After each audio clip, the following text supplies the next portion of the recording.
Hey everyone, before we really get started here, moments before we started recording this episode, we had gotten the news. The legendary James Earl Jones passed away at the age of 93. The man is a bona fide legend. The man is a Disney legend. The man is just like legend. This doesn't even begin to describe this man. A voice of generations, multiple. Yes, Darth Vader. We can go in that direction, but and yeah, Mufasa. But those are only like the tip of the iceberg of so many great characters that he's played throughout his career. Yeah, he was the voice of CNN when it Yeah, started, and for a long time after. Um, he was in every movie that shaped our generation, at the very least. yeah. I mean, we did talk about him in The Sandlot. I mean, his role in Conan the Barbarian. Yeah, um, Field of Dreams. Yeah, He was so ubiquitous throughout our entire lives. yeah. It's going to be weird to think that he's not there. I mean, it's not really a Disney connection, but he was the first celebrity guest on Sesame Street. Yeah. And As, yeah, it's a and talking about television, the legendary miniseries Roots with LeVar Burton, he was in that as well. So it's like we can go on and we can do an entire podcast just of everything James Earl Jones was in and not even cover half of it. yeah. And the weird thing is that he will continue because Disney owns the rights to his voice, at least for the part of Darth Vader. He retired from doing the voice of Darth Vader back in 2022 because his voice was going as he aged.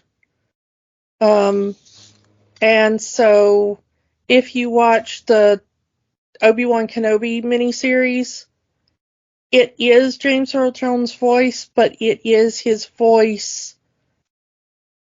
put through an AI software, because he did not sound as young as he once did, you know? Mm-hmm. So he signed over the rights to his voice and the rights to a audio archive of recordings of his voice so that they could use that to create new Darth Vader lines in perpetuity, is my understanding.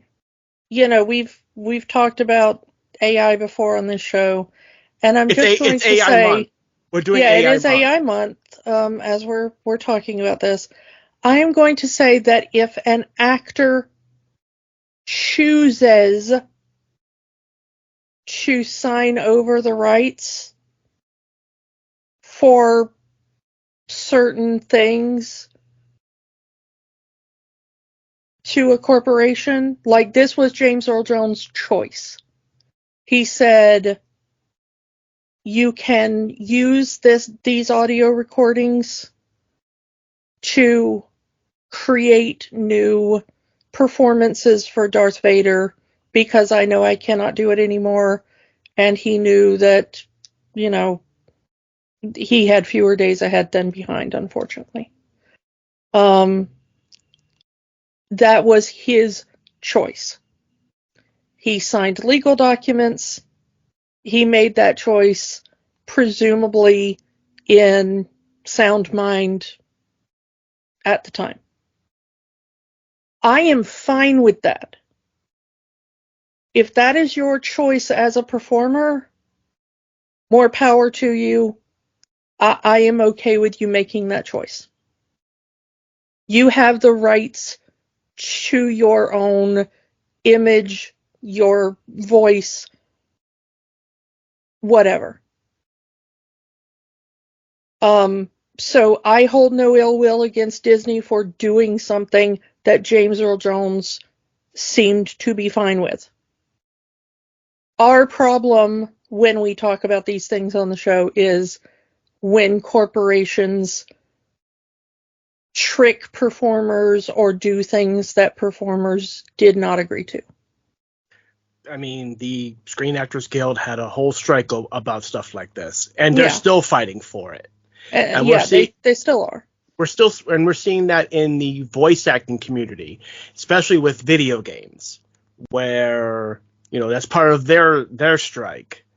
Yeah, and also James Earl Jones turned this over when he retired. He did this when he retired. He performed to the point where he felt he could, and when he felt he needed to retire, he did that, and he turned over archives and rights once he felt he was no longer able to continue the job.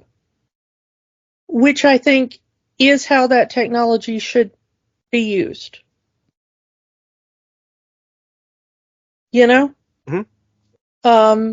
So, I mean, more power to him for doing that, and having control over his own legacy. I will respect his wishes, and I'm not going to complain about those usages. It will be bittersweet to hear his voice in a new context in the future. But I do think it will be kind of heartwarming that a bit of him lives on. Mm.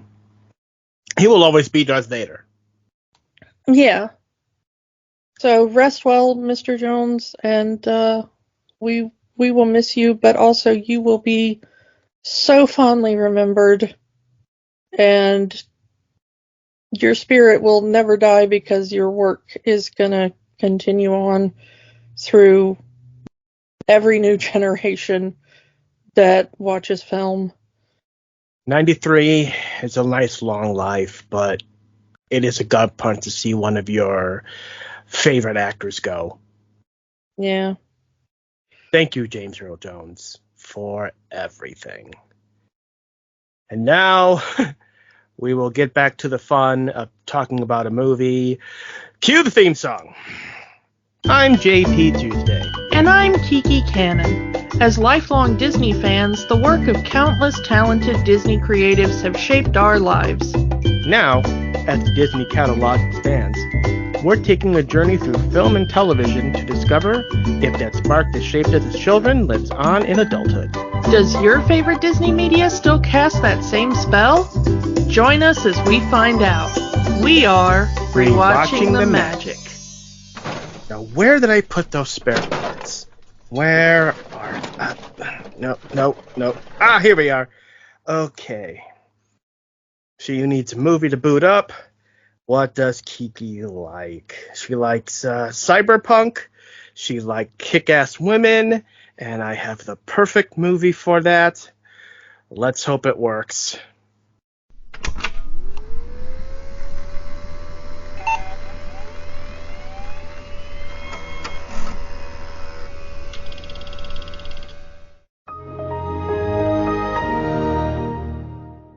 Kiki Online. Please insert film. Well, let's see how this goes. 2 hours later. Hi, Kiki! Hi, Tuesday! We are continuing AI month, and what a movie we are choosing this week. Alita, Battle Angel, based off the popular Japanese manga series Gamu. Gunnm. As far as I'm aware, Gamu is the correct pronunciation. It's Japanese. Go with it.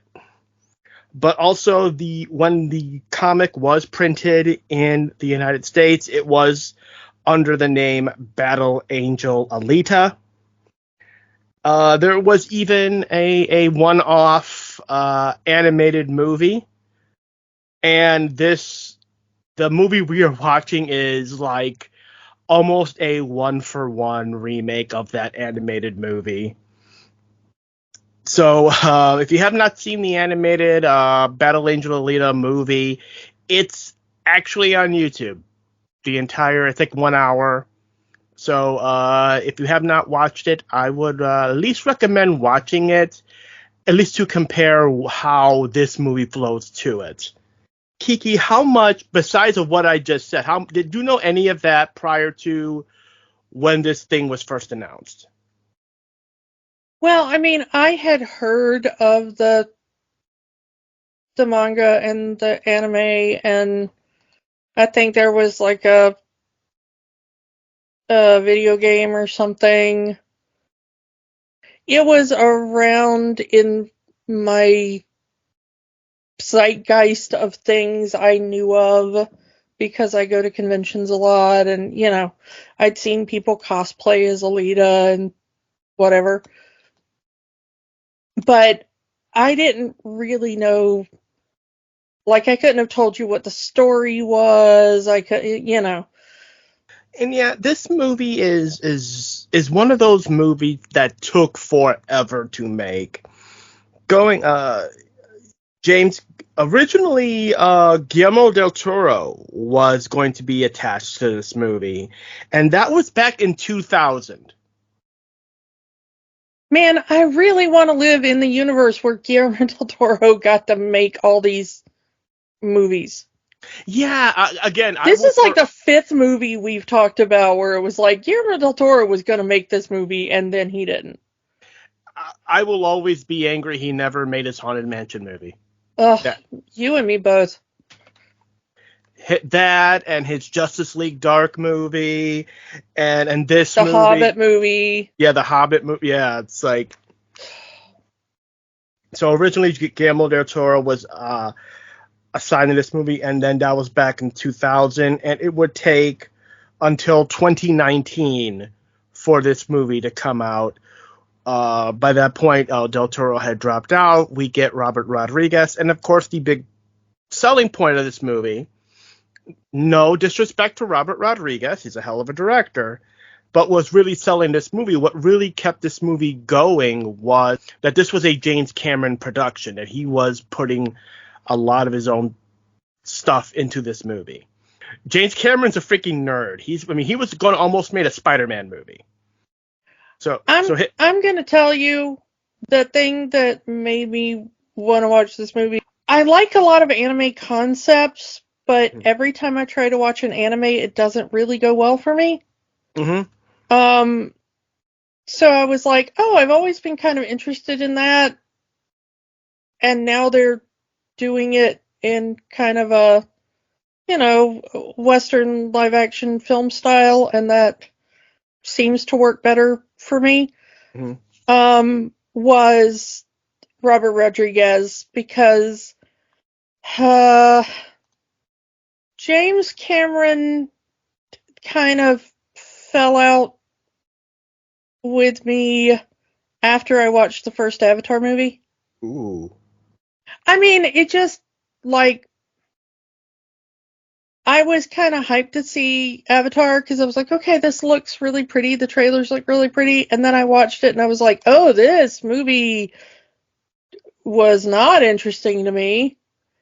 And then I was like, maybe he'll do a better movie next time. And then he, like, just didn't do anything.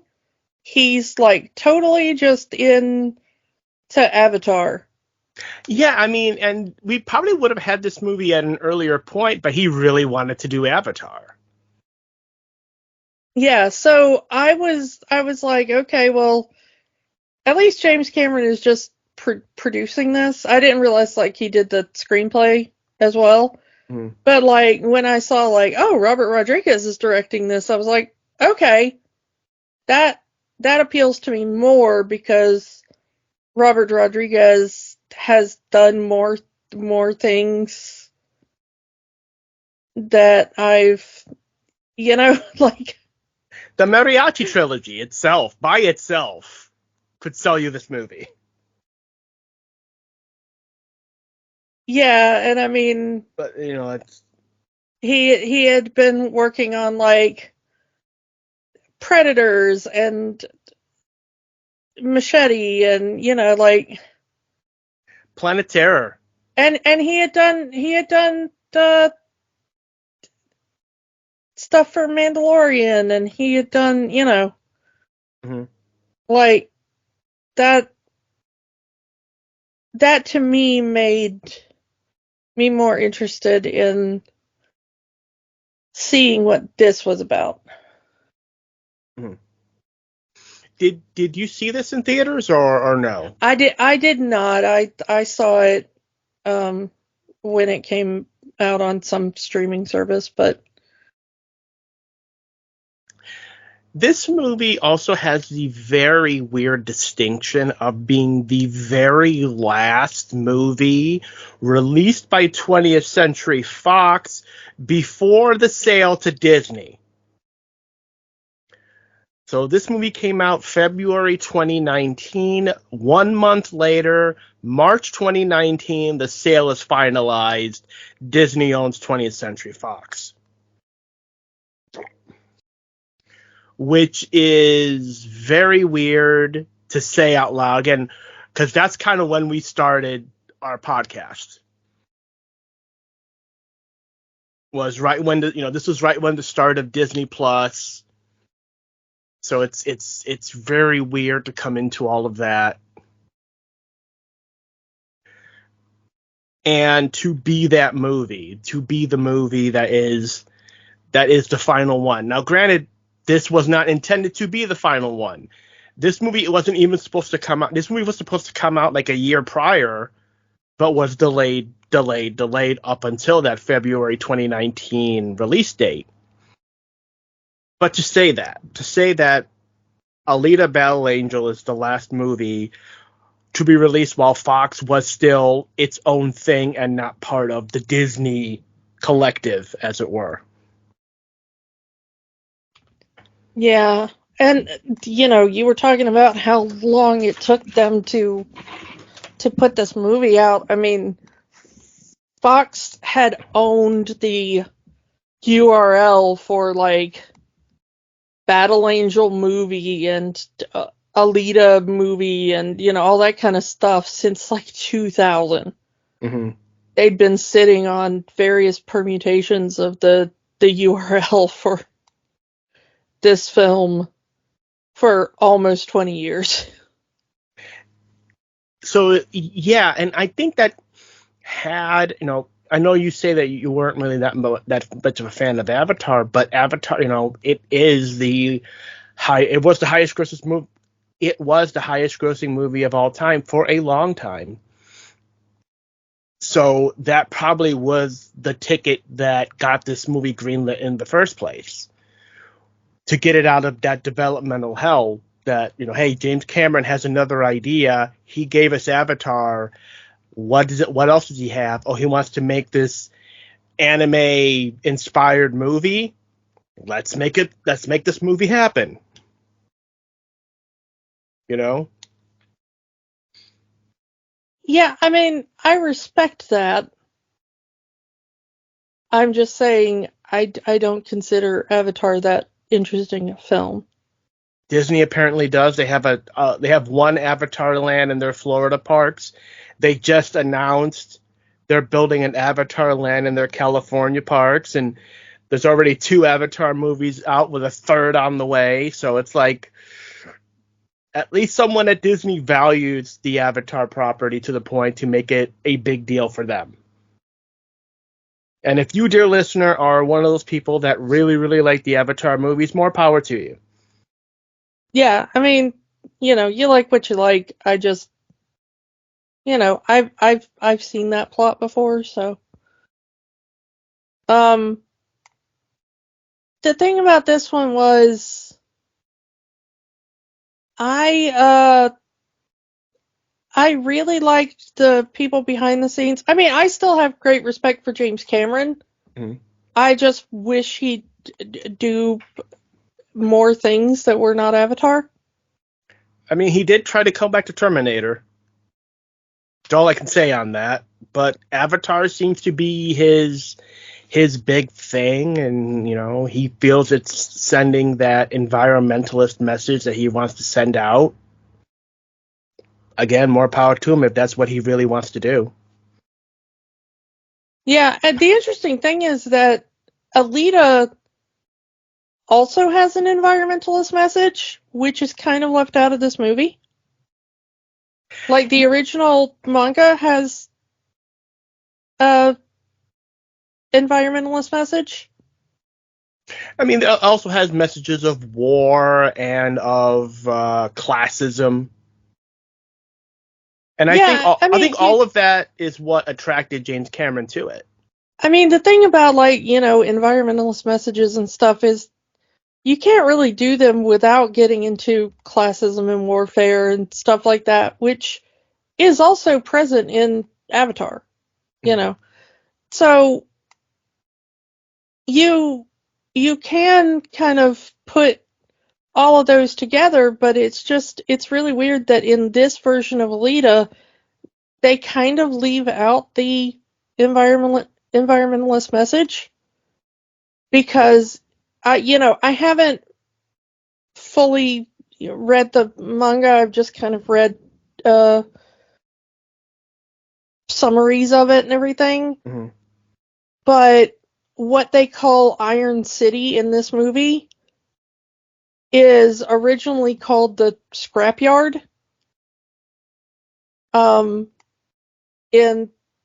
the manga, to my understanding, and the big upper class people in the Sky City have just turned everything below it into a landfill. Yeah. Which is like, that's not even a subtle environmentalist message, So it's kind of interesting that they just kind of gloss over that part in the film, considering that that's James Cameron's kind of big focus.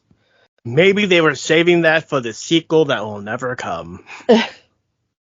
Well, that's the interesting thing, is that as recently as summer of last year, as we're recording this, Cameron and Rodriguez are still talking about making the sequels to this. And we talked about this a few weeks back, like Sean Levy and Hugh Jackman wanting to do that sequel to Real Steel. Rodriguez and Cameron really want to make a sequel to Alita. The difference is Real Steel told a complete story and had an ending. This movie kind of just stops. This movie was made to be a franchise. They fully intended to make however many Alita movies they could have made from the manga story. They fully intended this to be a franchise. And the sale of Fox to Disney, the fact that this movie came out right at that tail end, and the fact that this movie was produced in the middle of that sale turmoil, that went through the sale from Fox to Disney, it comes out right at the end of that sale, and you have this ending that really is a to be continued moment. I think it really did more damage to this movie than anything else. Because the movie ends with this, I'm going to go to Zalem and I'm going to kick Nova's ass, and we never see it. Yeah. The interesting thing is that, like, supposedly Rodriguez and Cameron have taken a blood oath to make sure sequels get made. You know what? More power to them. I know Robert Rodriguez was hoping, crossing his fingers and everything, that his work on the book of Boba Fett would impress Disney enough that they would greenlight Alita 2. I can see James Cameron using whatever success the Avatar sequels make and say, hey, you want more of this money than I'm making you, make Alita 2. And even when the sale happened, Rosa Salazar, who plays Alita, was saying, hey, if it was up to me, I'd play Alita for the rest of my life, but it's not up to me, it's up to Disney now. Christoph Waltz, who's also in this movie, has said that he doesn't think a sequel will ever happen because he doesn't believe that the Alita movies, the Alita story, would vibe with Disney style. I don't exactly agree with that because of what we've seen so far with starting with like the Pirates of the Caribbean movies and what they're doing with the MCU, especially now that they've done an R-rated MCU movie with Deadpool and Wolverine. I think that the Alita movies, if they continue, could very well fit the vibe and make some money if they want to make them. Yeah, I mean, I think that Disney has enough venues for output of film now. I mean, this year alone they released a Planet of the Apes movie and an Alien movie. Yeah. So they have enough of the franchise movies that they have enough franchise movies to go around. Yeah. But the thing is that and now of course Rosa Salazar is gonna be in the MCU. She's going to be in the Captain America Brave New World. Is that what that's called? Mm-hmm. So yeah, she's going to be in Captain America Brave New World. And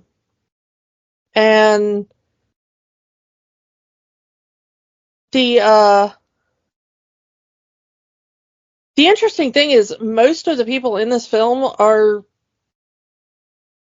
either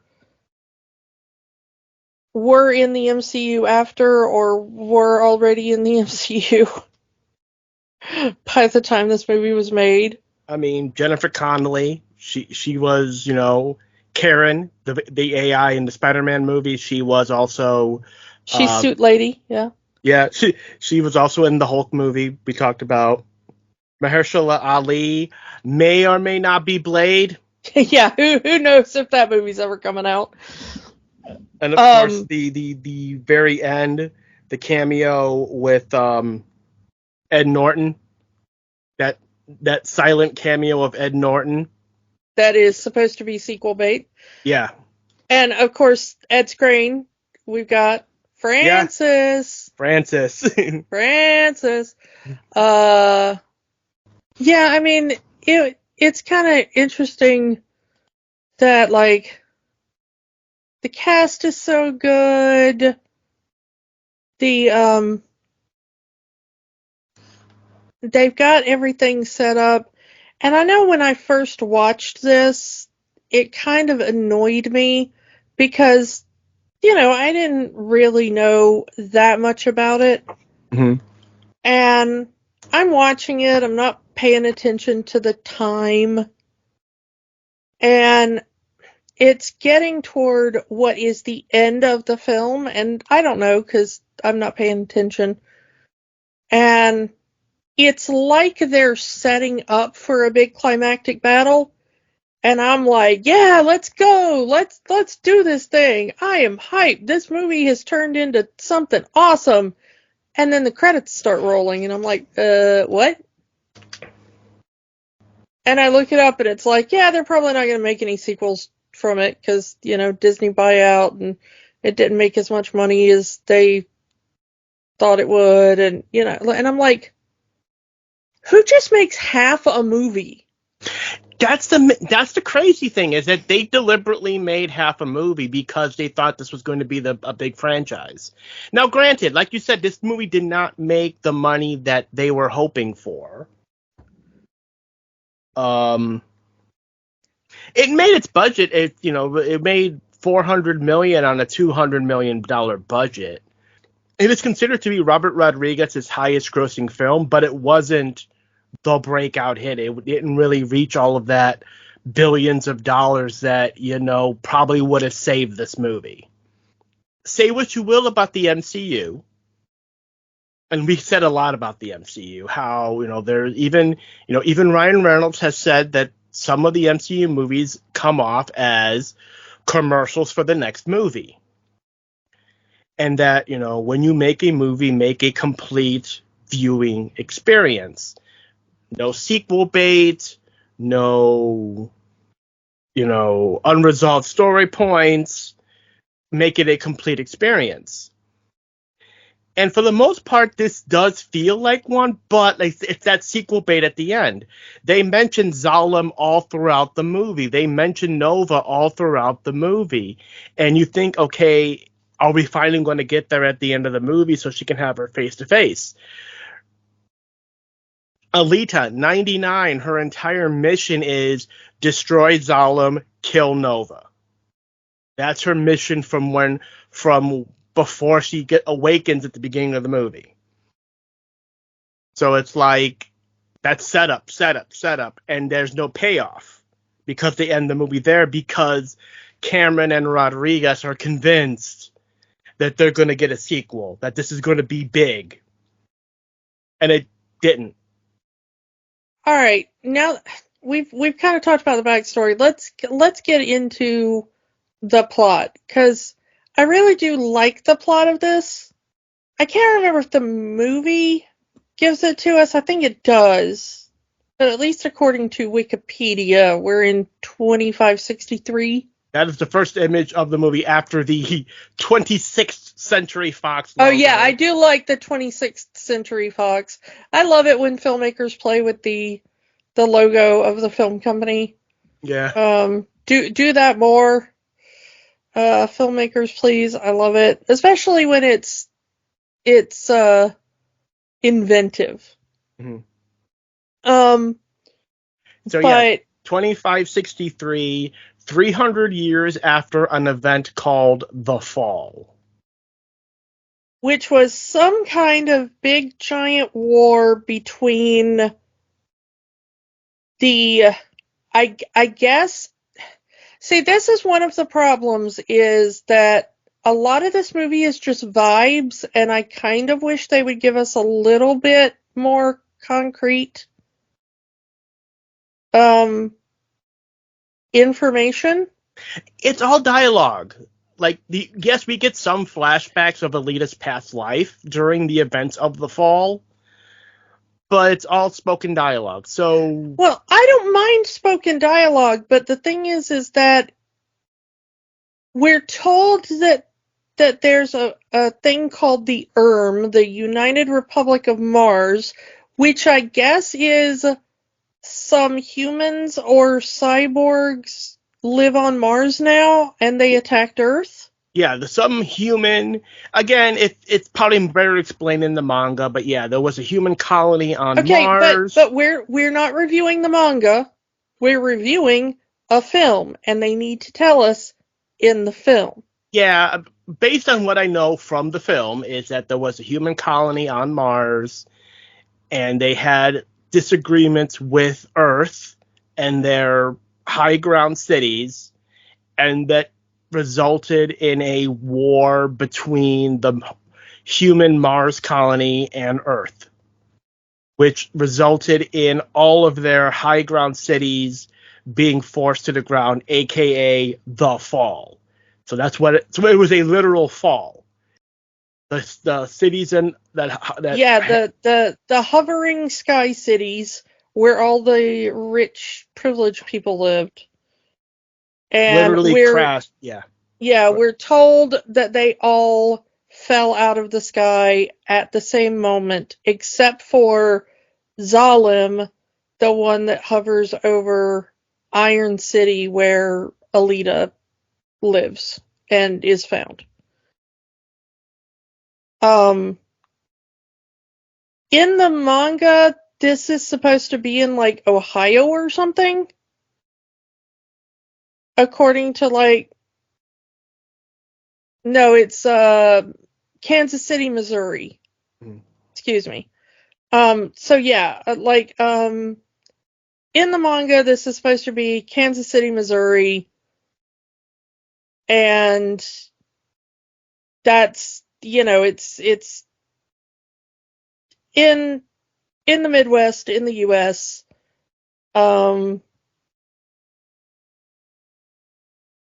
In this movie, though, it kind of feels like we're in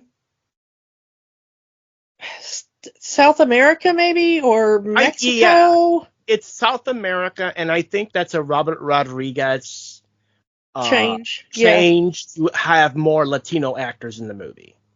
Which I'm not against. It kind of makes more sense to me than it being in like freaking Missouri. Mm-hmm. Like this being like over like Brazil or Argentina or something makes way more sense to me than Missouri. Mm. This also was written by, original story written by Japanese people, so they thought, okay, what's an important city in America? We hear about the American Midwest, let's do that.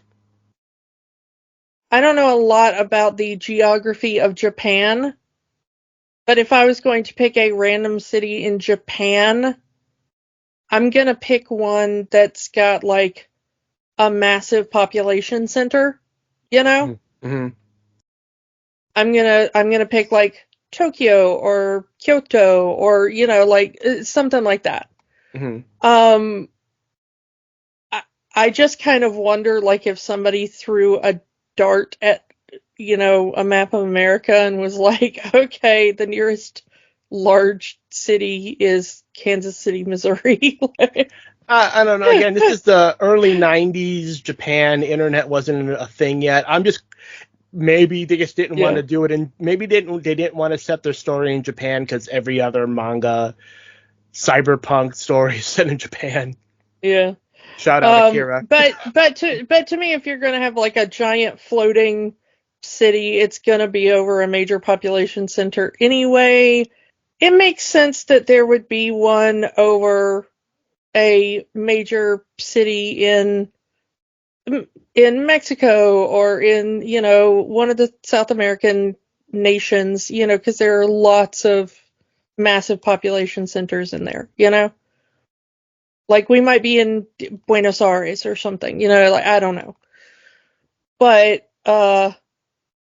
yeah, there's that feels more interesting to me and more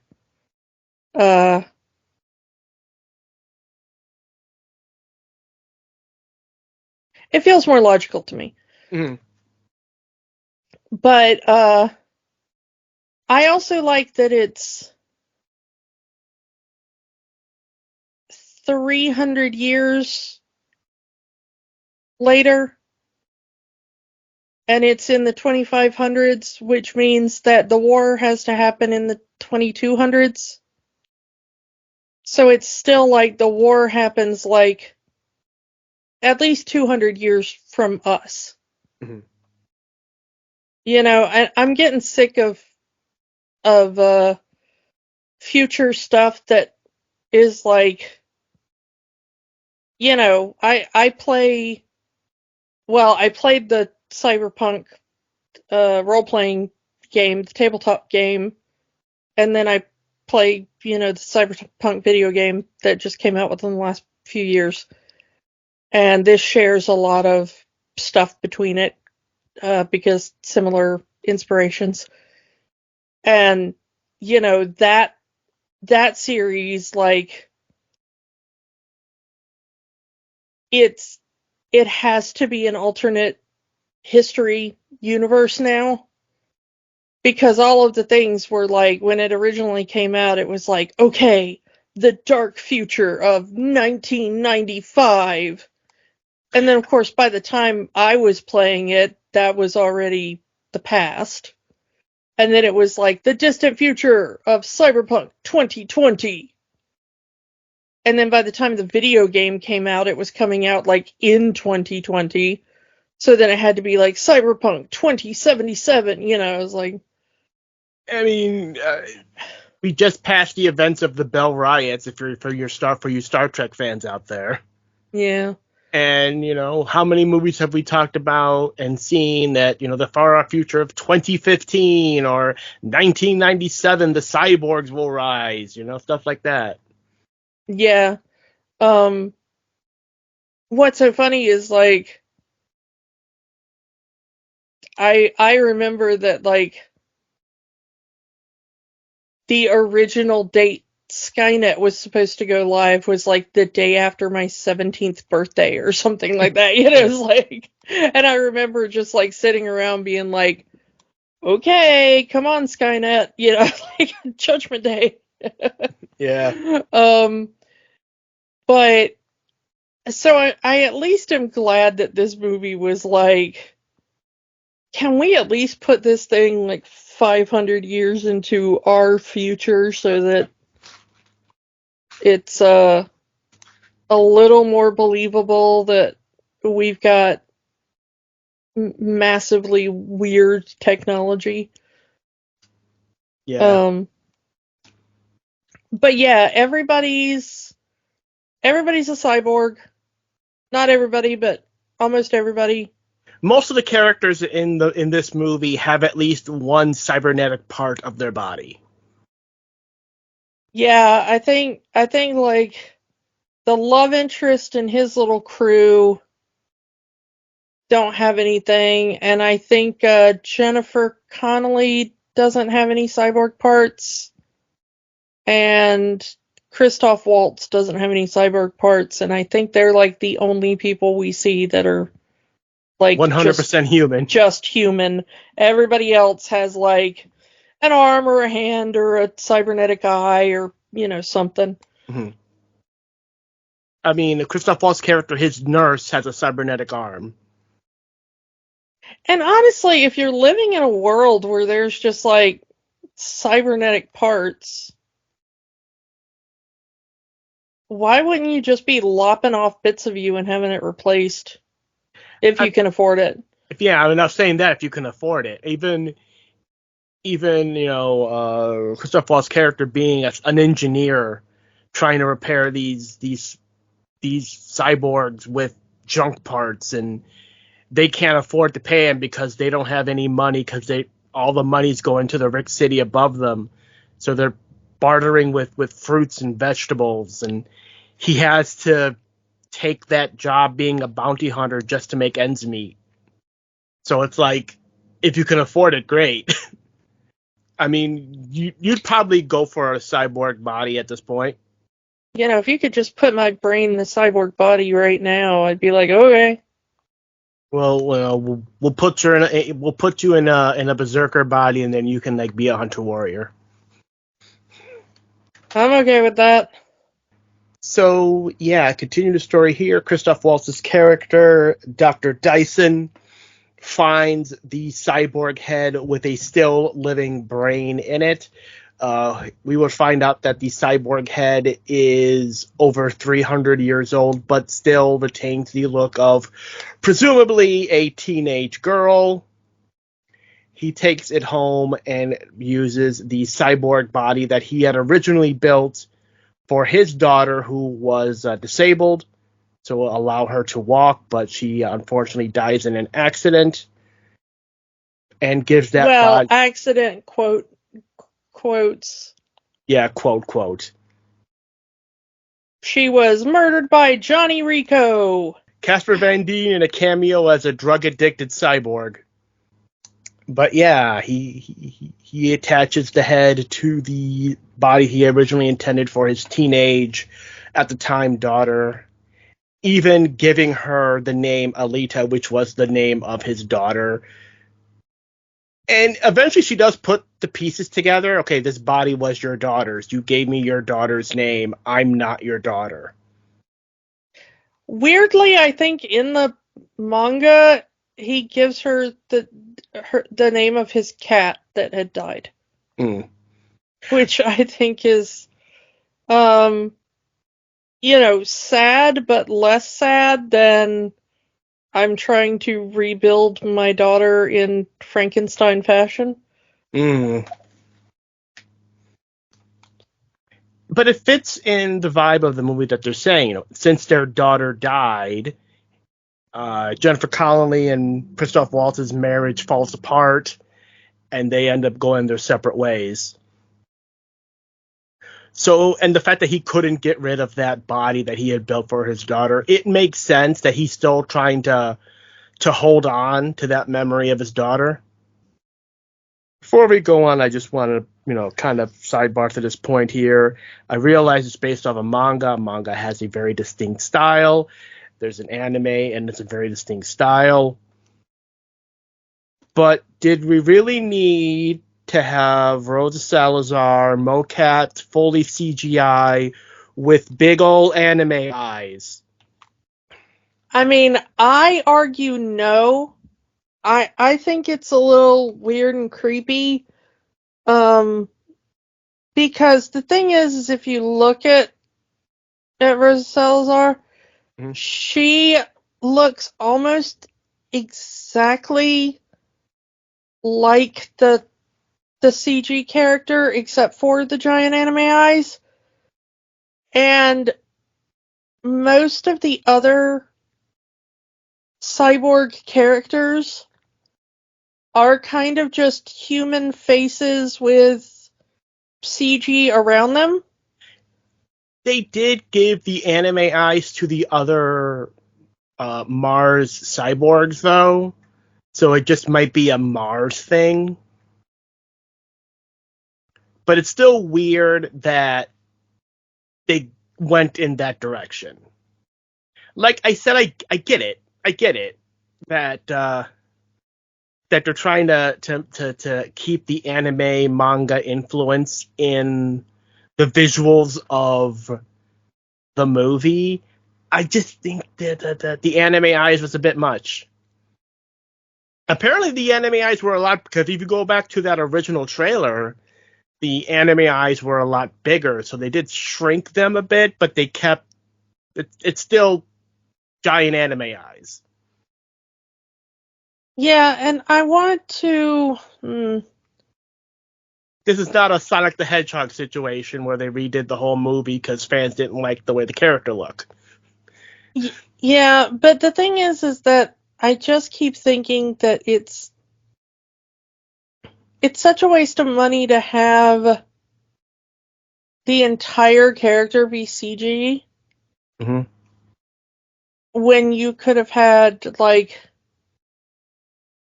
her head, her authentic performance,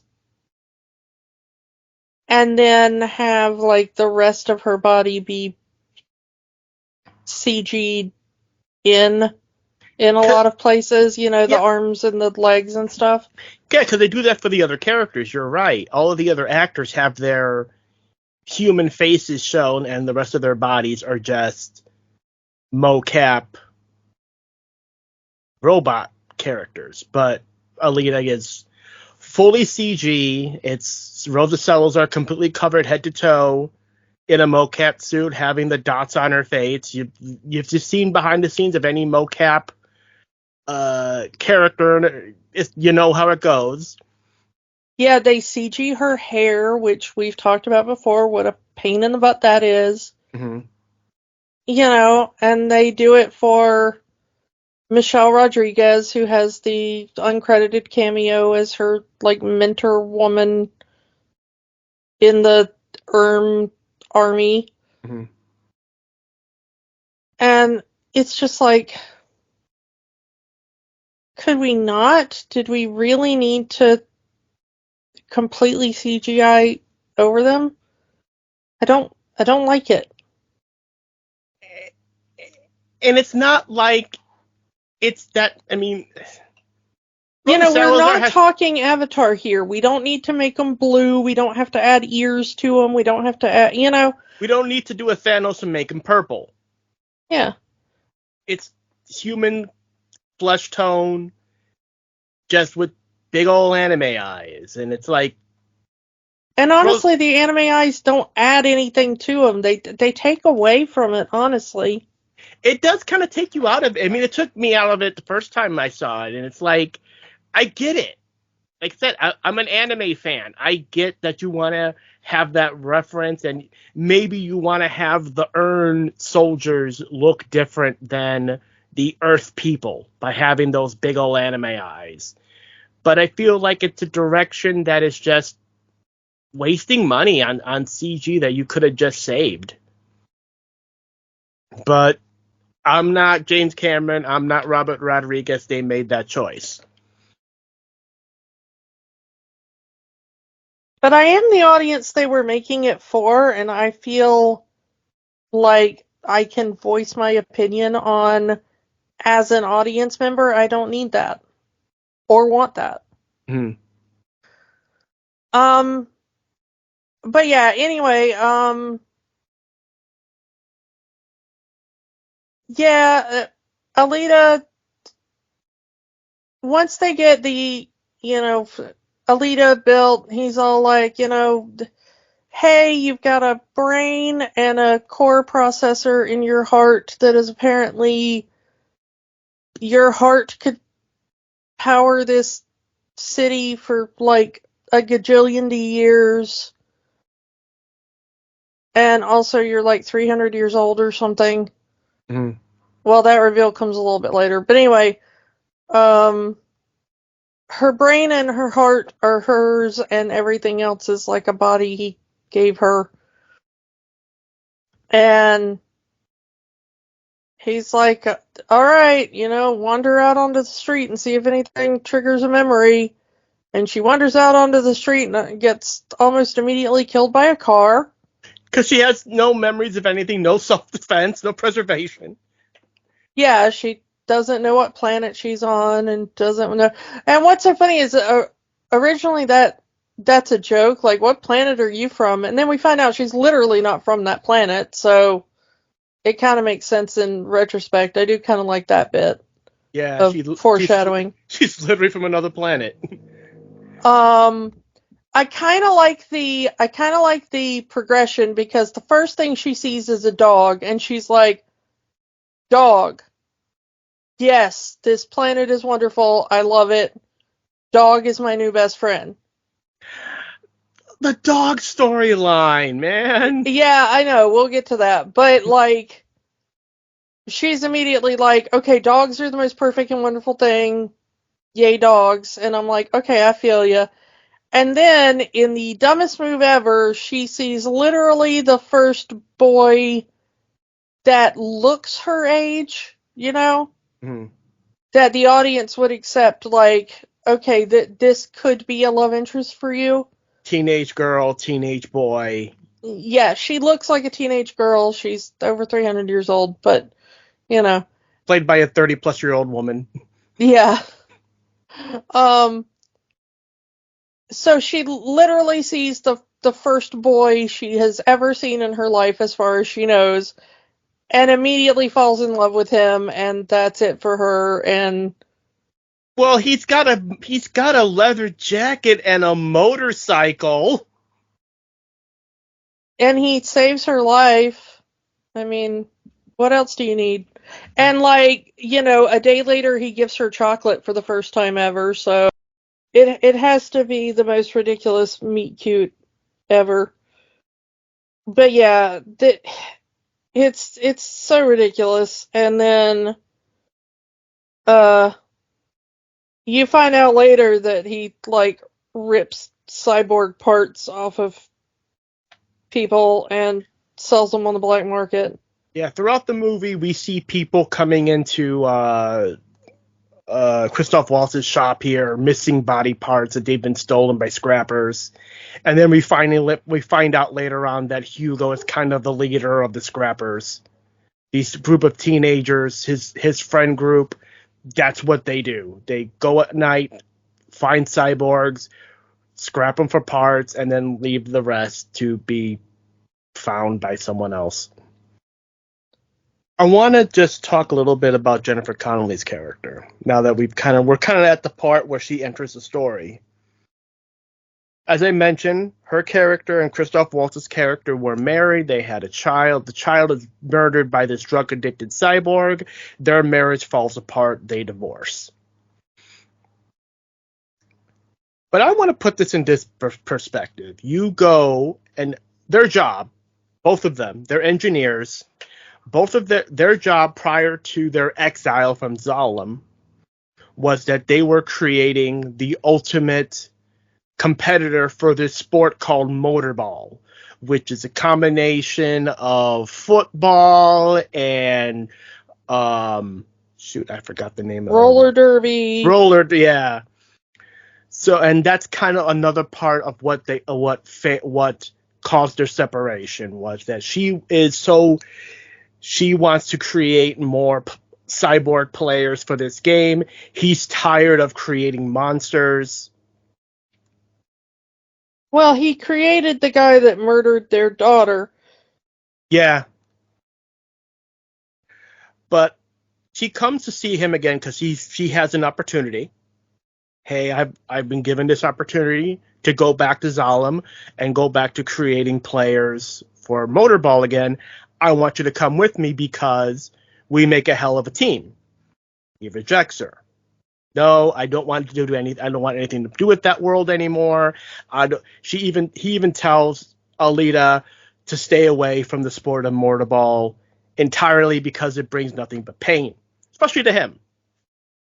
She comes to this neighborhood where he's at, and he hears about a girl named Alita. And once he sees her, once she sees this girl named Alita, she has the robot body that her ex-husband built for their daughter. We already talked about how creepy it was to begin with, but now the ex-wife is getting into it. Hey, you gave our daughter's body to this other cyborg, and you're calling her by our daughter's name. I mean, trauma much, dude? Yeah. I understand that, there's no time limit on healing from loss. But, yeah, it is on that creepy side. The movie is a little confusing on how they ended up getting kicked out of Zalem. And the movie kind of makes it seem like they were kicked out of Zalem for having a disabled child. Because when they show the flashback where Casper Van Dien comes in and tries to steal drugs or whatever, and then ends up murdering the daughter on his way out, all of the parts of the house look exactly like the house Christoph Waltz is living in at the time.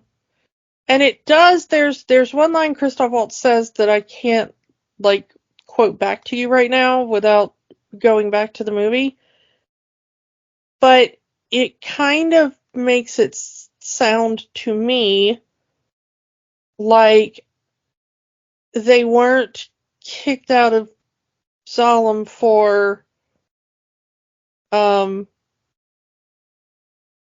what happened after her death, but that they were already living on the ground before her death.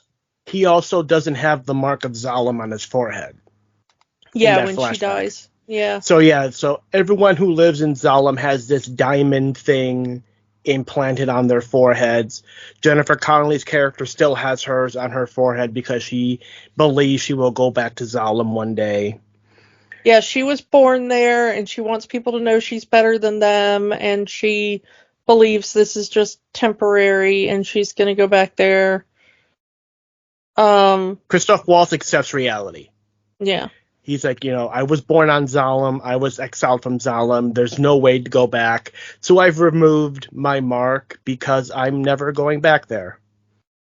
And it's at that point that I actually noticed that Christoph Waltz has a scar on his forehead from where that mark would be. Nice attention to detail. Yeah. The daughter didn't seem to have one of those either. So I have the feeling that when she was born disabled, they were kicked out and she never got her mark. Possibly. And besides, if that guy was able to break into their house, they say that the only motorball people that make it to Zalem is the champion.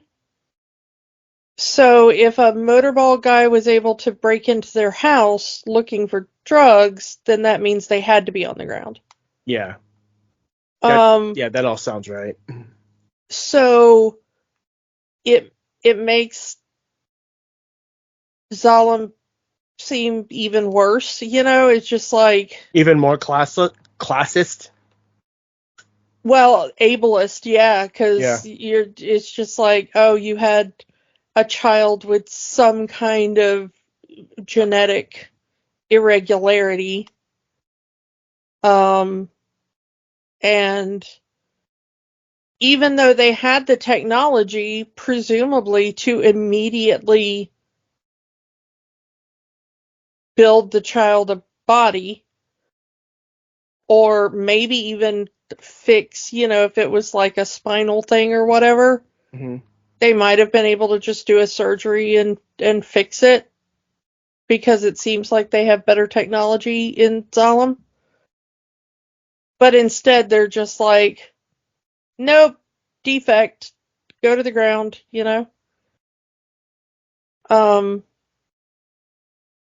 So that to me was interesting.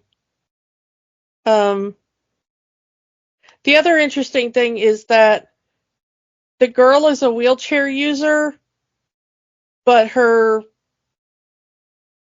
body was never finished, like she was never placed into that body. But her bedroom is on the second floor, and we never see any accessible, we never see an elevator in that house or anything. Like, it's just stairs and whatever. Yeah, it's just funny. It's possible that, it could have all happened within like a week. We don't know. Yeah, it's just funny to me because, you never see anything in the house that suggests that there was ever, a wheelchair user in the house. It could have just been too much trauma. It could have been part of the trauma. Again, I'm filling in gaps with my own brain here, but it could have just been too much and they got rid of it. I don't know, or just didn't want to build another set. Pick your poison. Yeah. So we find out, like I said earlier, that Christoph Waltz's character takes money as a bounty hunter to pay the bills, but he does it all. It's also the reason he became a bounty hunter, a hunter warrior, as they call him in the movie. But they're bounty hunters. But because he wants to get the one that killed his daughter. It is assumed that he had already done that, but it never brought him any peace. Like, he killed the man that killed his daughter, but it didn't do anything for him. But he keeps being a hunter warrior for the money and to get criminals off the street. There doesn't seem to be a police force on the ground level, and the closest thing. Well, they say that explicitly in the movie, that there used to be a police force, and then Zalem didn't want to pay for it or whatever, so they just use the the people on the ground and pay for them to do the dirty work to each other. Sounds right. But yeah, it's during that first Hunter Warrior battle where Alita gets her first flashback to her old life as a berserker fighting for Mars against the Earth forces on the moon. And that's kind of happens throughout the whole movie, is that every time she's in a fight, that her fighting is triggering memories of her old life, of what she was, who she was, hence getting her old name 99, and what her mission was. Destroy Zalem and kill Nova. Who is Nova? We don't know. We never get to that part. That was a question for the sequel, and we never got the sequel. Well, it's assumed that Nova is just this really rich guy, probably the guy in charge of Zalem, because they also have the hints that he is immortal, that we get hints of who he is throughout the movie, that he uses body parts for experiments. He says that he's immortal. He's able to take over the cybernetic parts of other cyborgs on Earth and speak through them to other characters. But we never hear his real voice. Again, it's the only time we ever see Nova, his actual face, is that one cameo at the end of the movie, and hey, it's Edward Norton. And he doesn't say a word. On that, they end up finding this crashed Mars ship that has this berserker body, a body that's seemingly similar to the one Alita had when she was a berserker on Mars. Eventually, she is inserted into that body, and the body reacts to her mind.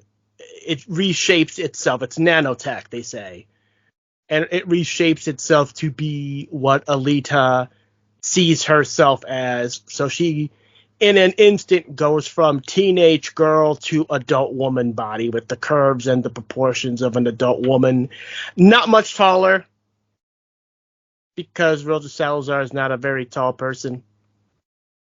I think it is a little creepy when the nurse looks at Christoph Waltz and is like, oh, I guess she's a little bit older than you thought she was, as the camera focuses in on her chest filling out.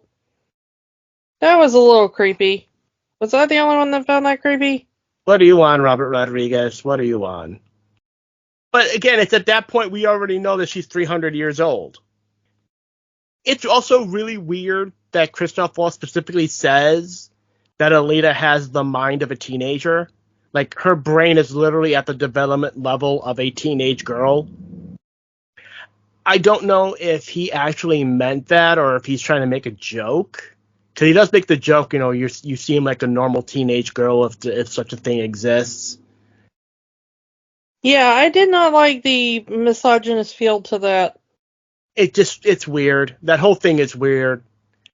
You have the mind of a normal teenage girl and you're 300 years old, and now she's using her mind to project the body proportions of an adult woman onto herself. So she has hips and stuff, and her chest is filled, and she's a bit taller. I kind of want us, this is, a little bit of a side rant here, but there are several points in human life where hormones or whatever are going to affect people just in the natural state of development. Can we stop mocking people for that? Can we stop mocking teenagers for being a petulant teenager must be that puberty? Or people as they age, have difficulty with hormones as well, you know? And, like, it's just like, can we just let people be people without mocking that? You know, like, every time a woman is angry about something, can we stop going, like, oh, it must be that time of the month, you know, or, like, just any of that kind of stuff. There are things that affect, like, people across, like, all sexes and genders and stuff, like, but, like, can we just understand that, like, people have hormones and that will affect them, and maybe we can stop just, like, giving them a hard time about it? I don't know. I especially feel bad for, like, teenagers, because we've got a lot of friends that have kids that are entering those teen years now. And, like, anytime my friends say stuff about, like, well, you know, teenagers are gonna have the hormones, and I'm like, maybe make it easier for them rather than mocking them. Don't you remember how bad that felt for you? Like, I don't know. It just, we're talking about, you know, movies dealing with teenagers a lot recently, and I just keep thinking, like, can we stop this? It's yeah. Let's Maybe stop make that. things easier for people going through tough moments in their life rather than. I'm tired of people saying I had a tough life, so you have to have a tough life too. Yeah, how about I had a tough life, so maybe let me make your life less crappy. If only more people thought like that. That's a nice fantasy. Eh. Anyway, back to this. There is, again, it's never said. There's implications that, again, since this new nanotech body shapes itself to Alita's mind, that she envisioned herself as an adult woman, at least adult woman proportioned body for Hugo. Yeah, I'm Because never quite sure how old Hugo is supposed to be in this movie. he's just nondescript teenage male age. Or maybe he's like 20 or 21. Or maybe he's 35. I don't know. The problem with casting adults as teenagers all the time is I no longer know how to tell the ages of people. You know? And especially with Rosa Salazar. Like I said, Rosa Salazar was in her 30s when she did this movie, and they have her playing a teenage girl. Excuse me. Or at least a teenage coded girl because of the way she reacts to everything. Yeah. Is Even when that very high pitched voice of like, wow, what is this? It's chocolate? Oh, chocolate is now my favorite food. Before it was oranges, but I've only ever tasted two foods. You know, I was like, and we were talking off mic before we started recording that that's like Rosa Salazar's entire filmography. yeah, she's been like in just so many YA movies and stuff, and it's like when I looked up what her real age was, I'm like, oh wow, there is no way that is her age, because like the only thing she's really done is just a bunch of YA movies where she plays teenagers, but she's way too old to be playing teenagers, you know. She's 39, according to Wikipedia. Well, as we're recording this. Yeah, as of this recording is she's 39 years old. So she would have been like 33, 34 when she did this movie. And I realize it's just a mocap, and, you know, you can kind of be whatever age when you're doing a mocap, but, you know, the other movies she did just a couple of years before this, she would have been in her late 20s or, 30 or whatever, and she's playing teenagers in YA movies, But like I said, she's not a tall person.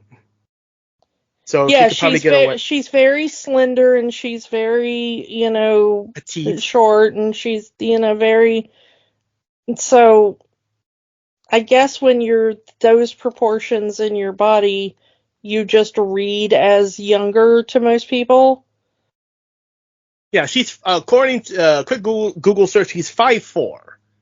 So she could probably still, I mean, even so, yeah, she's already that height. So she's not that tall. So she can play those kind of roles and get away with it. And it's, I'm thinking of like Zendaya, who's like what, 30 now, and And she's still playing teenagers. still Yeah. playing teenagers in like all of her roles. If you can get away with it, go for it. But the thing is I just think that it might be just bad for culture in general. Because, Yeah. like I said, I've got issues with, like face blindness and stuff, and it's hard for me to tell like what ages people are already, you know? Mhm. And most of it, I think, is because that's just what's on, TV and film and stuff. I'm used to seeing people who are actually in their late 20s and early 30s, and they're like, this is what a 15-year-old looks like, And to add to that also make that if you're a teenager watching these movies, and here is this character that's supposed to be your age, and she has the proportions of an adult woman. Yeah. That's gonna make Or, I mean, we mentioned Zendaya, but let's go over to her boyfriend Tom Holland, who is roughly the same age as her and still playing teenagers, but also like he's supposed to be playing superheroes, he's playing Spider-Man. Mhm. He works out, he's athletic, he's like, a dancer and like a gymnast or something. And you look at him and his body proportions, and then you're told that, like, okay, this is what like a guy is supposed to look like at 17 or something. Well, and no, if, it's not, and if you're a 17-year-old watching Tom Holland movies, being told this is what a 17-year-old is supposed to look like, and then you look at yourself and you don't have those proportions, and you don't have like the pecs or the abs. Yeah, I mean, and I get it. I feel bad for like any teenager that looks at that and thinks that like a guy near 30 with that amount of money who spends like all his time in the gym and has like nutritionists and, all kinds of trainers and, Sony and Disney invested in making sure that that's how you look, Mhm. like you're never going to be like that, Yeah. but also if you're not, even if you're just not like, and this is nothing against Rosa Salazar, who just stumbled into a niche, Mhm. if you're not like, a 5'2", 85-pound woman, and I'm sure that on her part, that's mostly just genetics, Mhm. once you hit like 39 or whatever she is now, you're gonna look closer to 39. You know? Mhm. It's like if you're if you're 5'10" and 180 pounds or something, you're gonna look more your age than, and it's like, well, I'm sorry, like, Mm-hmm. so I feel bad for people looking at this kind of stuff and just being like, oh, this is what normal looks like. It's like, not really. But back to this, the thing that I thought was interesting was I looked into the background of this, and they had they were so certain they were going to get sequels and all that they decided to mix some of the later manga stuff into this movie. The motorball stuff is completely its own storyline after the events of this movie, and they incorporated that into the movie itself. Zepan, that's Ed Skieran's character, is a main antagonist in that storyline, and they have him here earlier in the story to kind of introduce him. Yeah. So yeah, they were already planting the seeds. Like there's the entire motorball storyline is Alita climbing the ranks to become champion to go to Zalem. It's if you watch an anime, it's your tournament arc. Yeah, the thing that I find hilarious about motorball is we're introduced to the concept of motorball just as like a street game among the teenagers. And you're like, okay, awesome. This is kind of a cool game. It's sort of like basketball almost, but like basketball meets a contact sport, Basketball meets roller derby, but because they all wear the Yeah. inline skates, motorized inline skates, which you got a freaking trigger on your hand for. Yeah. And it's kind of cool. And they're like, all right, now let's go watch a pro tournament game. And then you go to the pro tournament game, and it is not even the same thing. There's weapons involved. Well, the thing is like, when they're playing on the street, they're playing on like a square court. And there's small it's ramps. A contact sport, but there's no weapons. Like they don't even like, pick up sticks or anything. There are some kind of like skate park ramps, but they're very small and whatever, You get to the pro leagues and it's like, it's a oval track. The ramps are like the sort of ramps that you see like in an Evel Knievel car chase thing, Motocross derby kind of thing. Yeah. Well, I'm thinking of like in a futuristic death race setting. Mm. They're like car ramps. There is a little bit of Death Race 3000 and 2000 whatever in here. Yeah.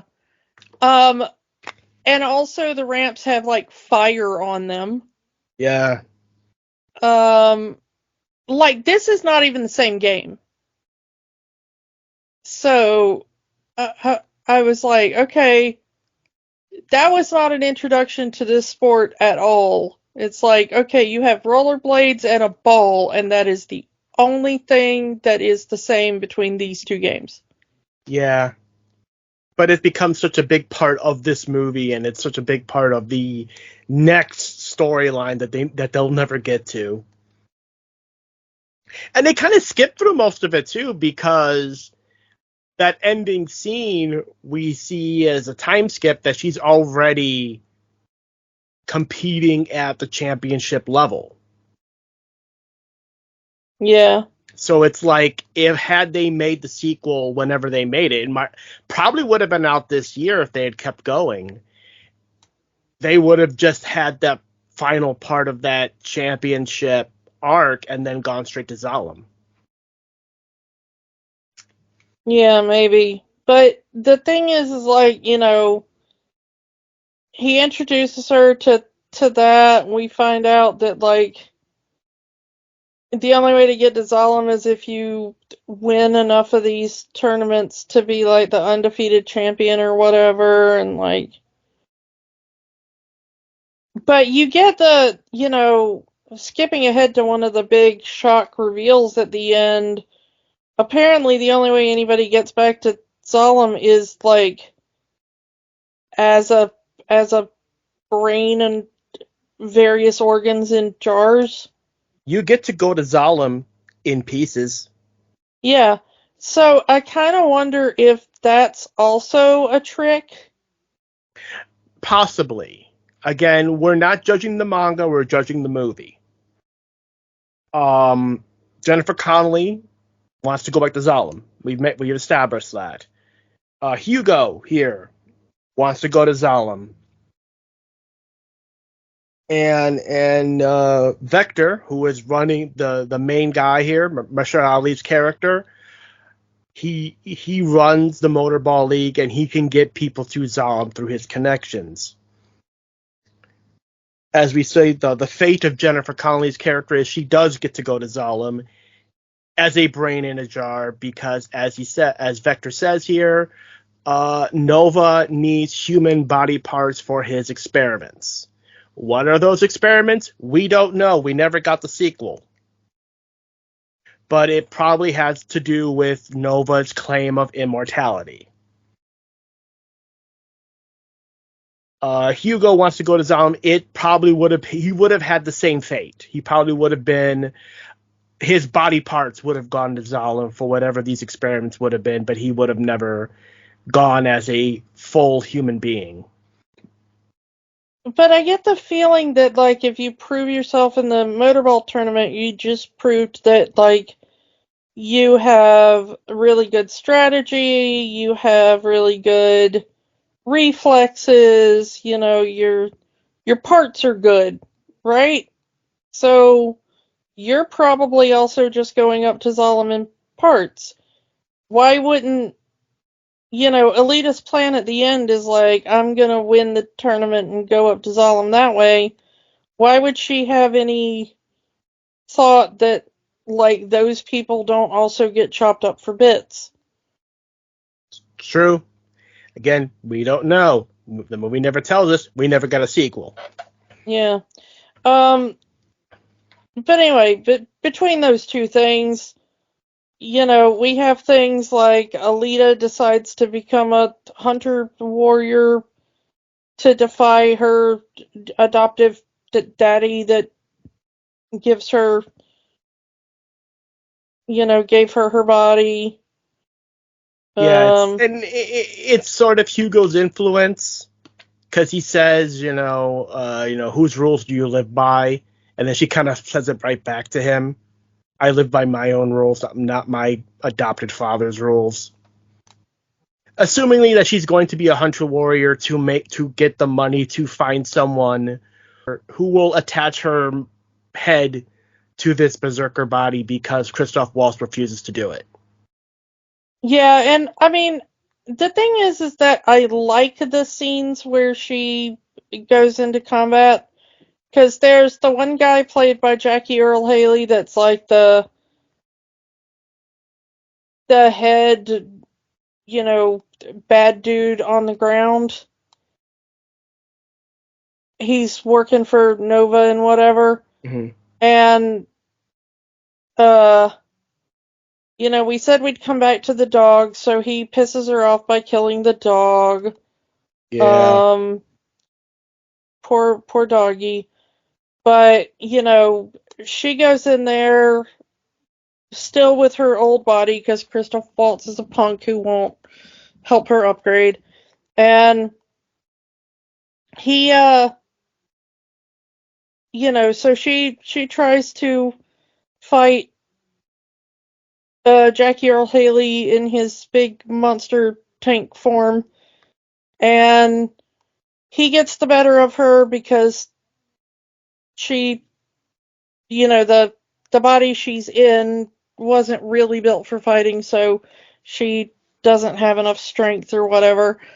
So he rips her apart, and eventually she's just kind of a torso, a head, and one arm, and she is still kicking his ass, which I love. Like, she shoves her remaining arm through his eye socket and just leaves, like, everything from the elbow down in his arm, in his head. Yeah. And he's walking around for part of the movie, like, with his arm hanging out of his head. her forearm just sticking out of his face. I mean, I love that line that she says there, I will not stand by in the face of evil, which is like the creed of the Berserkers, presumably. Yeah, I mean, I love it too, and I love that, like, the face paint you see on her in the trailer is actually the blood of the murdered dog. Yeah. Like, oh my god, it's so dark. And of course, Zapan being a big old asshole himself because, hey, it's the little kid who wants to be a hunter warrior. She thinks she's all innocent and she's going to rally all us in this big hero speech to go up against the evil Nova. And yeah, we're not going to do that. And she just pops him in the face like, this bitch broke my nose. Yes, I did. Yeah. And then I like that she just lays a challenge down to the room, like, okay, I'm going to fight every single one of you, and if I beat you, you are in my army now. Like, and then she proceeds to kind of whoop all of them, and then they run away like scared little punks when Jackie Earle Haley comes in. Except for the dude with the robot dogs. Yeah. Who gets, like, really pissed off that the dude kills, like, the actual, like, adorable, cuddly little dog. I wasn't a dog person. I hate him for that. Yeah, it was like, way to stick to your guns, man. Like, and what's so funny is, like, he wasn't even really fighting Alita. Like, he was just kind of sitting in the chair with his dogs, like, when the other dude came in, you know? He's just chilling. He just wants to chill with his dog in the bar. Not bothering anybody. I don't even think he had, like, raised a hand against Alita. Like, he was just watching the fight when the dude came in, and then, like, the dog tried to protect Alita, and he just, like, murdered the dog, which, you don't see anything on screen, but you do hear the, like, Yeah. But, but the thing is I love that, like, Alita is still going, like, after losing, like, all of her limbs and everything, like... She's a fighter. Yeah. As they said, she's a berserker. She's a soldier. Like, Alita is so badass whenever they get to the fight scenes. The fight scenes are so beautifully choreographed in this movie. Oh, yeah. That's so good. So good. Love every one of the fight scenes. The thing is like, when it's on target about, like, Alita trying to get her memories back, Alita trying to, even the kind of motorball scenes, mm-hmm. There's a bit where she's like, all right, I'm gonna enter the motorball tournament, and see if I can play professional motorball and win some money, kind of earlier in the movie. Mm-hmm. And the bad guy is like, I'm replacing my entire motorball team with just bounty hunters and murderers and stuff, And he's like, okay, I'm going to pay a huge amount of credits to whoever ganks that chick, Mm-hmm. And there's this really awesome fight scene, like, in the motorball arena. And I was like, okay, that's cool, you know? Like, when it kind of remembers that, like, okay, she's a battle angel, and The name Battle Angel coming up in the way she gets the nickname Battle Angel kind of does fall in that little bit of misogyny, but it's I don't know I don't know another way you could have gotten that nickname into the script, because the announcer says that she has the face of an angel and a body built for battle. The Battle Angel. yeah, you kind of forgive the movie for it because it is the sort of thing you'd hear a sports announcer saying, you know. Mm. But anyway, like, when it kind of focuses in on that, it does really well. And then it kind of wants to go into other things, but it kind of forgets to give us more context. And I think it figures like, well, the sort of people that will come and see this will be familiar with the manga or the anime or the video games or the whatever. Mm-hmm. And I wish it would have gone into, you know, like, who the hell is Nova? Why do we care about him? What does he do? What is he, you know? And I guess they were probably going like, and you'll find that out in part 2, but you can never bank on there being a part 2. Like, give us a movie. I think that if you had mentioned Zalem, okay, Zalem is the Rick City up there, but not mention Nova, not have the motorball stuff in it, and just focus on just the Hunter Warrior storyline, and have the end be, skipping around here, have the end be Hugo's death, which is what the anime does. The anime ends on Hugo's death. But end it there and have her swear vengeance against the other Hunter Warriors or vengeance against whoever. And then giving the idea that she will have her revenge, or she gets her revenge, like having her break into Vector's room with a sword, and then, okay, you can fill the gaps that she gets her revenge and that's it. Even if you leave it open that, like, I'm not the leader of all this, you know, I'm just a middle manager. The guy you really want is named Nova. That's fine, you know? Like, even save that trick where, like, Nova is popping in via Vector's eyeballs Mm-hmm. until, like, the end where Alita is, like, you know, there to get her revenge, and then, like, Nova shows up via Vector and is like, ah, Alita, we finally meet, you know, I'm the one really calling the shots. And then she's like, yeah, whatever, maybe this is a trick, maybe you're really real, I don't know, I'll deal with it later, but for right now, I got business with this dude, and then she kills him, you know? Yeah. I mean, it's a PG-13 movie. They're allowed one F-bomb, and I think they justify their F-bomb. Yeah. Because she says, F your mercy. When they say, you know, what I offer you is mercy, she says, F your mercy. Yeah. But, like, I think if you'd had it just be like, you set up Vector as, like, the main guy, and then maybe near the end she finds out, like, Vector isn't the top of the ladder, you know? Mm-hmm. Then you could set it up like, is he telling the truth?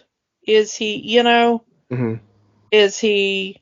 Is he lying to save his ass? Yeah, you know, And then you could kind of leave it open where, like, well, if they don't get a sequel, then it could always be like, well, she got her revenge and he was just lying, and you could state yourself as that, if you were just a film watcher. Mhm. And of course, if they did get their sequel, then you could go on with the manga storyline of like, well, it's really Nova, and now she has to go after that, and Yeah, I mean, the only way to Zalem is to win this motorball tournament. She enters the motorball tournament. That could just be like the opening act of this, Act 1 could be the motorball storyline. She wins, and then Act 2 and 3 is Zalem. you can even do motorball in the first movie. Yeah. As like a cool little thing, like, oh, we need to win money or something, or like, I'm gonna enter this tournament to impress my boyfriend, or, like, you can still bring that in if you think that that's gonna make the story better. But I don't know, we go through this whole thing of like, they try to get at Alita by framing Hugo for murder via his, chop chop kind of thing. Jennifer Connelly takes pity because somehow she ends up on the scene, and she takes pity on Hugo and surgically attaches his dying head to Alita's heart that can power anything. Well, she did say she'd give his heart to him if she could, and she did. Yeah. And then, Alita, like, fakes that she murdered him, and the little RoboCop, Ed 01 or whatever those robots are in RoboCop, uh, those little weird robot things that you turn the bounties into, they're like, okay, you got the bounty, and she's able to defeat, Zippo or whatever by, by tricking him into attacking her and trying to take her Her bounty, bounty. yeah, yeah. And they're like, nope, you can't take another hunter's bounty, violation, violation. And then she's able to, like, attack him and take his Slice his sword. face off, yeah. Yeah. Face off. Yeah, Um, yes. Yeah, again, if they had had a sequel, he could have been. I don't know if you wanted to have him return with that half face and be full of vengeance himself in a sequel, but whatever. I mean, Yeah, he's not dead yeah, he just has at his the end face. of that. It's just she kind of sliced the human part of his face off. And we see that his brain is still intact, which in this world seems to be all you need in order to survive. He just has his human face cut off his robot body. But he's Yeah. very much alive at the end of the movie. Again, that's probably they were thinking ahead of the sequel since that character becomes a major antagonist in the next storyline. So I But get that. But yeah, again, the like you said, they end up saving his life. They attach his decapitated head Hugo's to life, yeah. they save Hugo's life. They attach his decapitated head to a robot body that is junk because it's coming apart pretty much as soon as they activate him.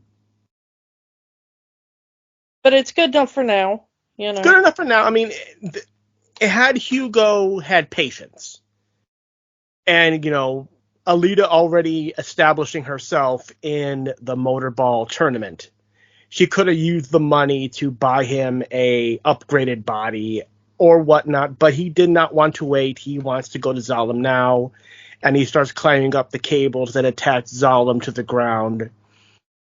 And because he didn't want to wait, they have these these buzzsaws that we saw earlier in the movie go down the line to take care of pests, i.e. people who want to climb up from the ground to get to the rich Sky City. And Hugo is chopped to bits and he dies. The fact that Hugo thought he could do like a backflip over the buzzsaws like Alita could, he was not even thinking.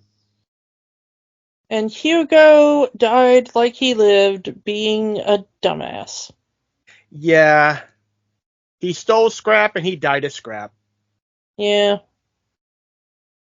She enters the tournament at the end to go to Zalem herself. And it's a great scene where, she's gotten her revenge on Vector. She's entered the motorball tournament. It's a bit of a time skip where she's already fighting for the championship. And we see an uncredited Edward Norton looking down, since it's uncredited, we don't know this is Nova, so we have to guess or look at IMDb or Wikipedia. The only thing we get is that he takes his sunglasses off and we see the blue eyes. That's literally the only thing we see, that he is supposed to be the same character. And then she holds up this sword that she took from Zepan, which is supposed to be a berserker sword. So it's her sword, basically. Kind of pointing it to Nova, I'm going to get you. And that was the point in the movie where I was like, yeah, we're about to get it on. This is going to be awesome. Every other fight scene in this movie has been like super amazing.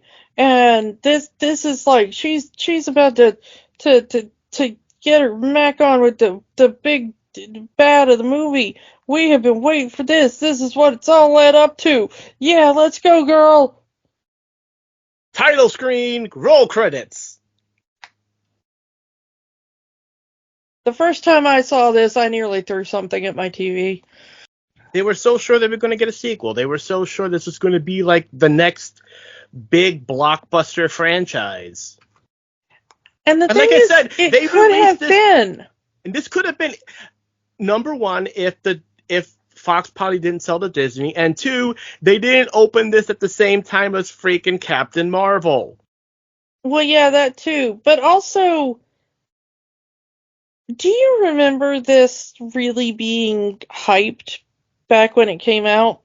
I saw a few advertisements, but again, it's weird because it's advertisements that had the old release date. So all of the advertisements outside of the internet, in stores and in theaters, still had the old release date. I saw trailers, I saw commercials, but I never saw anyone, none in our circles, no one really on social media that were hyping up this movie. Yeah, and I mean, I was the target audience for this, I feel.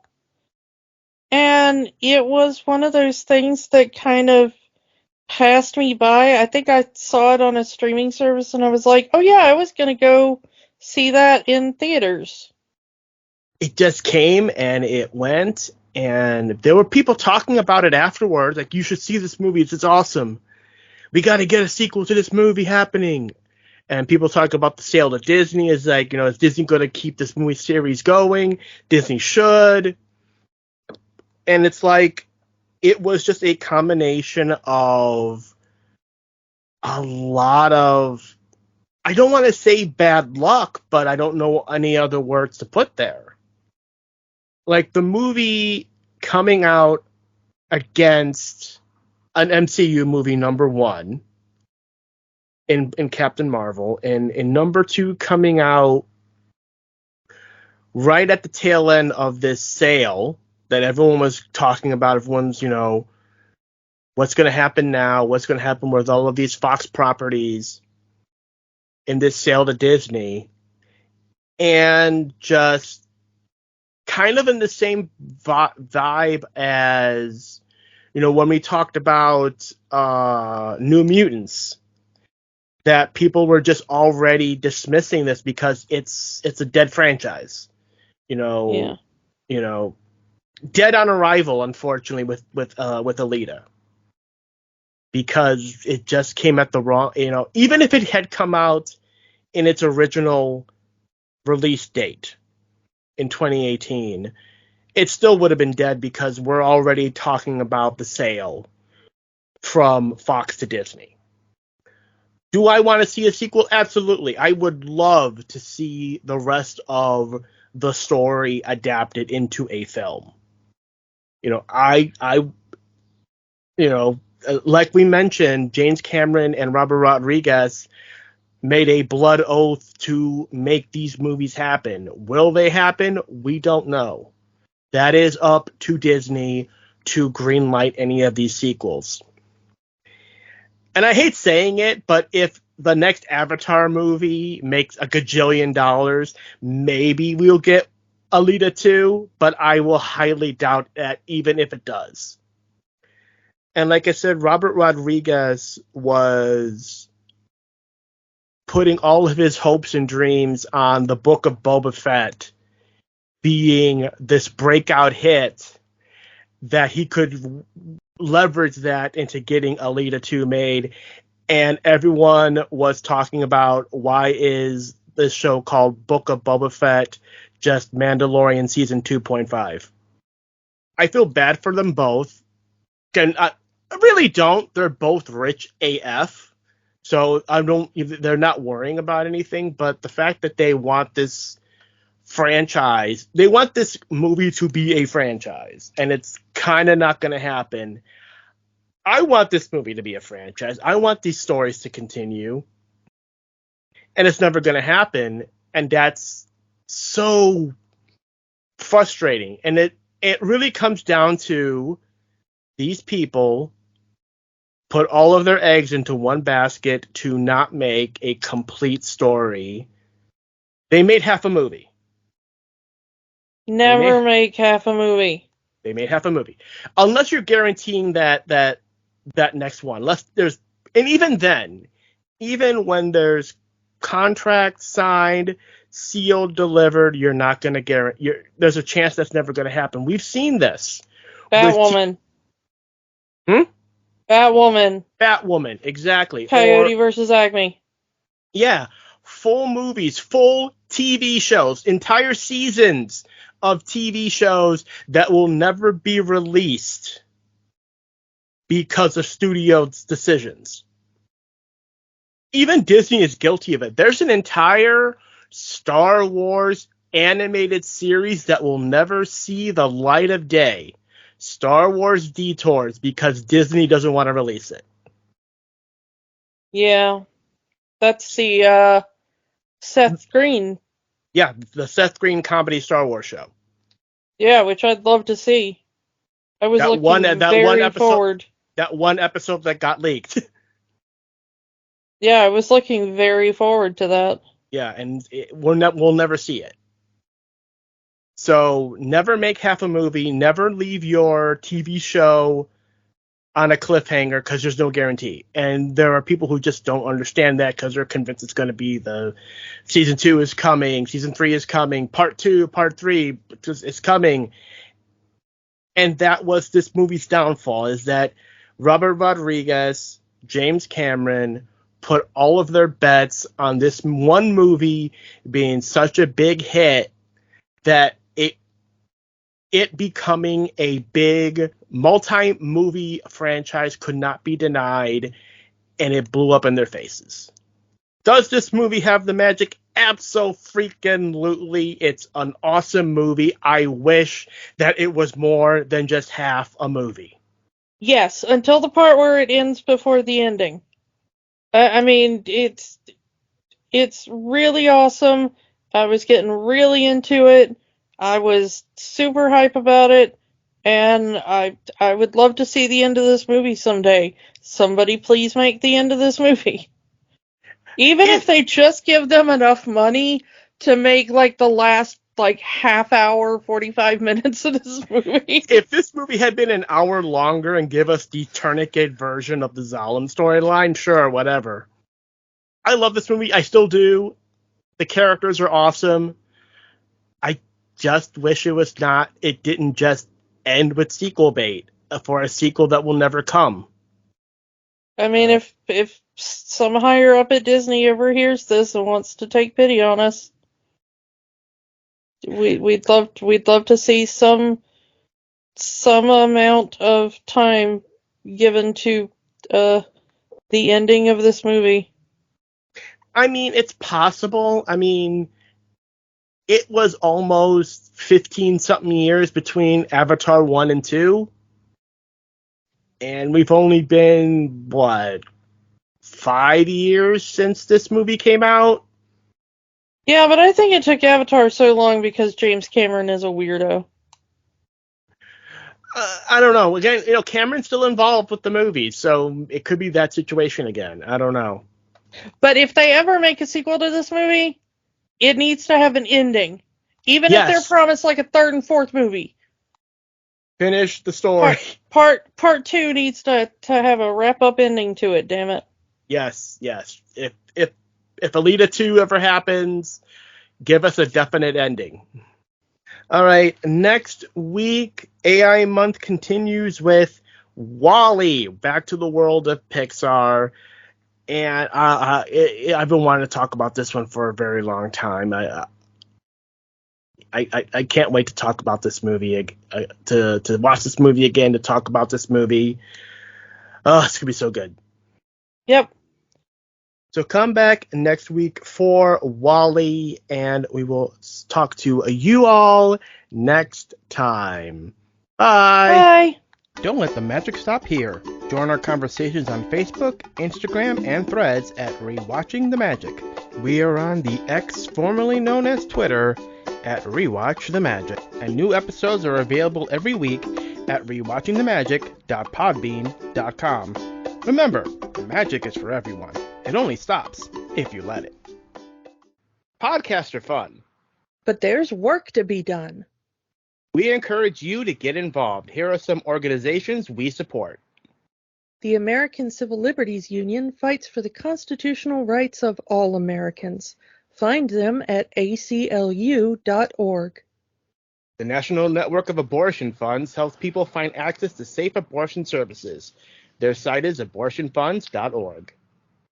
The Trevor Project provides a 24/7 crisis helpline for LGBTQ youth and education services for schools on LGBTQ issues. They can be found at thetrevorproject.org. Or find a way to help in your area.